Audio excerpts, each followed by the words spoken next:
गेल्या अनेक वर्षापासून आमचा जो लोढा हेवन निर्डेचा जो परिसर आहे त्या परिसरात गेल्या 10 वर्षापासून आम्ही तक्रारी करतोय की हातगाड्या वाढत चालल्यात, फेरीवाले वाढत चाललेत. अनेक बाहेरनं म्हणजे मुंब्रा कौसासारख्या ठिकाणी तिकडनं फेरीवाले येतात, फ्रूटवाले येतात. काही दिवसांपूर्वी तुम्ही एक प्रकरण बघितलं असेल की त्या फळांच्या हातगाडीवरच तो एक माणूस तिथे लघवी करत होता आणि ती पिशवी बांधून त्याने त्या हातगाडीवरच ठेवली. असे घाणेरडे प्रकार चालू असताना सुद्धा या हातगाडी फेरीवाल्यांवरती कुठल्याही प्रकारची कारवाई होत नाही.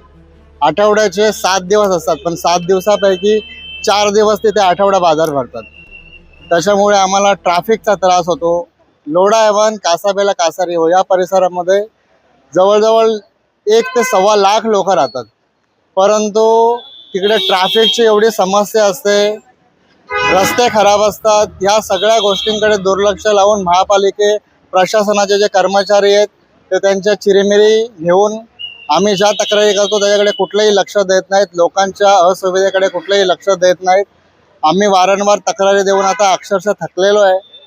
आता आम्ही तिघं पण ज्या पॅनलमधनं निवडून येतो त्या कोळेगाव नाक्याला देखील मोठ्या प्रमाणात फेरीवाल्यांचा विळखा पडलेला आहे.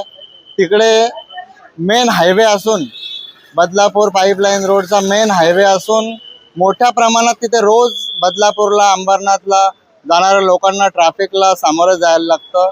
त्याच्याकडे आमची साफ मागणी आहे की हे सगळे फेरीवाले आणि हे हातगाडीवाले गेले पाहिजेत. सगळे आठवडा बाजार बंद झाले पाहिजेत. हे जर आता 4 ते 5 दिवसात नाही बंद झाले तर आम्ही पुढच्या आठवड्यात वॉर्ड ऑफिसवरती किंवा या महानगरपालिकेच्या मुख्यालयावरती मोठा मोर्चा काढणार आहे आणि निषेध व्यक्त करणार आहे. जे कोणी स्थानिक असतील किंवा नसतील त्याच्याशी आम्हाला काही लेणं देणं नाहीये. लोकांना होणारा त्रास ते आमचा मुख्य प्रश्न आहे आणि या त्रासापासून लोकांना मुक्त करणं ही आमची प्राथमिक मागणी आहे.